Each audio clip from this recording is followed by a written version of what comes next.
আসসালামু আলাইকুম। দেখো আমরা যোগাযোগকরণের একটা শর্টকাট শিখব। যদি এরকম আসে, ঠিক আছে, যে তোমার এখানে এক্স আছে, এক্সের সাথে ধরো গুণ আকারে এক্স টু দ্য পাওয়ার এখানে যে কোনো কিছুই থাকতে পারে, ধরো 7, 8, 9, 10 যে কোনো কিছুই ইকুয়াল টু কত।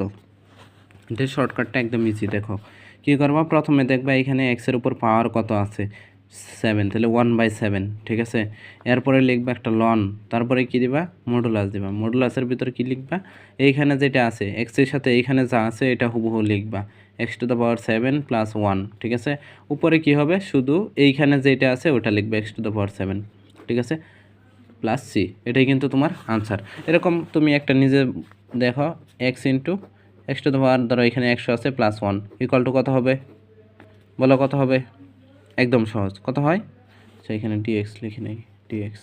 ওকে, তাহলে উত্তর কত হবে, সেম 1/, কত হবে, এখানে পাওয়ার যত তত 100 লন, এইখানে হবে এক্স টু দ্য পাওয়ার 100। একদম সহজ। এরকম একটা ম্যাথ কিন্তু পরীক্ষায় আসতে পারে বা ইম্পর্টেন্ট আছে আর কি। ঠিক আছে, শর্টকাটটা জানা রাখো, যদি আসে কাজে লেগে যাবে।